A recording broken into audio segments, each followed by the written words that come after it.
Hey there, it's Tony Butler, and today is our first in our marketing book reviews. We're going to review Russell Brunson's book, Expert Secrets. For those of you who've never heard of him, Russell Brunson is the founder and CEO of ClickFunnels. And this book, it's part of what he is calling his trilogy. It includes three books, the .com Secrets, Expert Secrets, and Traffic Secrets. And I'll eventually review all three books, but we're starting with Expert Secrets. So before I do that, please click like on this video, and if you haven't done so yet, please follow this channel. I'm going to be sharing with you everything you need to build a content marketing system for your business. It'll help you scale, whether you're a startup, SaaS, manufacturing, e-commerce, B2B, B2C, it doesn't matter. Primal Storytelling is a content marketing system for humans, and that makes all the difference. Okay, let's get right into it. Expert Secrets is actually the second book in the trilogy, but Russell recommends that people start with it rather than .com Secrets, which was the first one. .com Secrets, it was focused more on building sales and marketing funnels in order to scale a business online. I would say it's more of a tactical marketing book, while Expert Secrets, it's more of a strategic book that takes a much higher level look at marketing and how it might help your business, and also through the lens of storytelling. So Expert Secrets is a very different book. I've read just about every marketing book out there. I've got hundreds of them. There's not another marketing book out there that's like this one. And of the three, I think it's the one that had the greatest influence and impact on me.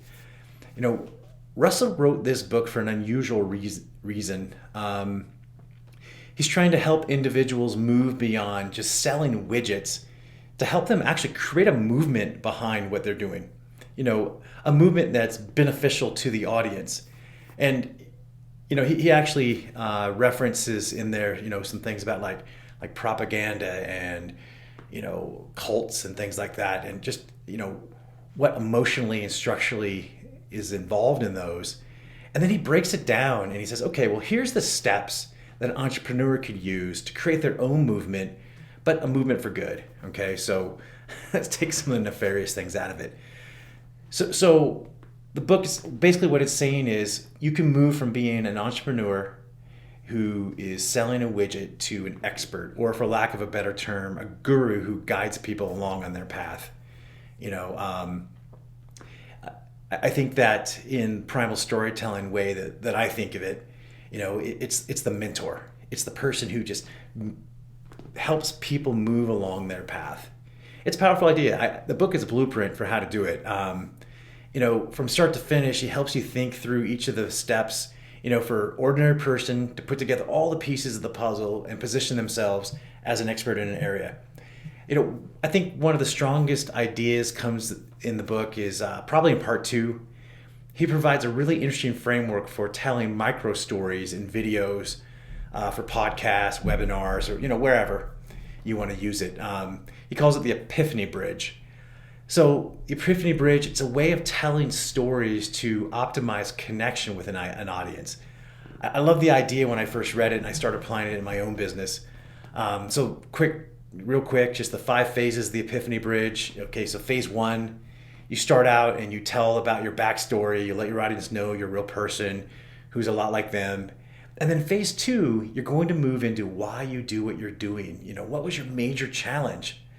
And then after that, in phase 3, you start to talk about how you overcame all your obstacles, with a new opportunity. And what was the strategy? What was the insight that you developed that helped you accomplish your desired result? Okay. And then phase 4 of the framework, you create something that will help you teach it to others, your unique process, your formula, your methodology. Okay. And he calls this a framework. I love the idea. As an example, my framework is to help brands create high-performing content using the Primal Storytelling system. And it literally follows Russell's blueprint to the letter, which in my mind lends real credibility to his idea. I wrote and I was practicing Primal Storytelling before I heard of his Epiphany Bridge, but I see how it works. I wish I had learned it earlier. It would have been such a shortcut. And then finally, phase 5 is, you're going to talk about what was the achievement, what were the results, the transformation that you occurred. How are you different from before, then during the process, and now after? It's a beautiful, beautiful idea. The blueprint itself, I think anyone could pick it up with some hard work, put together put together a following with it. I ran my sales webinar through his framework, and I was able to use it to refine some parts that where I'd focus more on the new opportunity than just the mechanics of primal storytelling. And I got immediate results from it. If you haven't read Expert Secrets yet, just the section on the Epiphany Bridge, it's worth its weight in gold. Overall, I love the book. I strongly recommend it to all marketers. I had just one real criticism or thought for the book that would make his process stronger. Towards the end, he discusses the role of sending follow-up emails to help nurture leads that don't purchase after going through a funnel. He calls the first batch soap opera emails, and then the second batch Seinfeld emails. The soap opera emails, they just tell a micro story using his hook, story, and offer framework from .com Secrets. And then the Seinfeld emails, and this is where I think we're a little disconnected. It's a follow-on from, for later on, for people who fell out of the funnel, they're not, but the emails themselves, they're not about anything. They're just trying to entice the prospect back into a new funnel. I think that idea it's a bit of a mistake. There's a much better strategy you can use for long-term nurture campaign. You have to understand where Russell's coming from and why he recommends this kind of strategy. He's coming from the lens of direct marketing, where every interaction is supposed to move a prospect directly toward a sale. But in some instances, that can be a mistake. It can be really off-putting. It can definitely push people away. If you've ever signed up for ClickFunnels, you'll see, the upsells it's just a barrage of them to the point of being obnoxious. And it's something, it's what they're trying to do. I get it. When you look at it in the lens of making a sale now, it works, and it definitely has a place. But think about this. If you have a high-performing funnel, you're not going to get much more than 20, or at the high end, 30% of a funnel to convert to a sale. And there's a lot of variation there. It depends on how much what your selling costs, and there's going to be some outliers that get less than 20% or more than 30. But the main point is, a large majority of people who come into your funnel or get on your list are not going to be ready to buy. They just aren't. Okay, so from anywhere from 60 to 80% of the people just not going to buy. So for whatever reason, even if you told a great story and you made a fantastic offer, they're just not ready right now. So instead of sending them thinly veiled sales email, or if you want to call them Seinfeld emails, whatever, the real opportunity is to create a value theme for your target audience. Make all the nurture campaign about giving away more value and more gifts to your audience.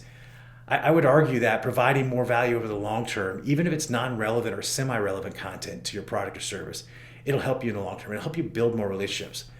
I talk in great detail about value themes and creating long-term plots and stories in some of my other videos, so I'm not gonna beat it to death here. But in general, a value theme, it's like a season you binge watch. Each episode has its own character and a plot, but it's related to the overall season of what you're watching. You link everything in the value theme back to that central plot and theme. And that's helpful, and it provides great value for your tribe. I think you could take Expert Secrets and apply the framework in every step of your business. Maybe replace the Seinfeld emails with a value theme, and you can have a powerful system to connect with your best fit audience. And it will allow you to serve them in a way that they never even imagined. So definitely strongly recommend Russell Brunson's Expert Secrets. I've got a copy of it. I actually have it on audio, and I have it on my Kindle. So there you have it. A high-level review of Russell Brunson's book, Expert Secrets. I recommend the book, as well as ClickFunnels.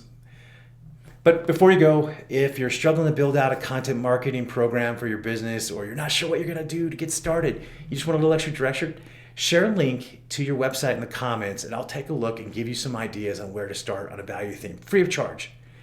You can also message me on Instagram. It's just Anthony L. Butler, or you can shoot me an email, anthony@candouideas.com.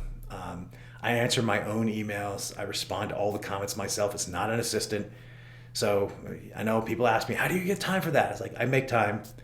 So anyway, until next time, good marketing to you.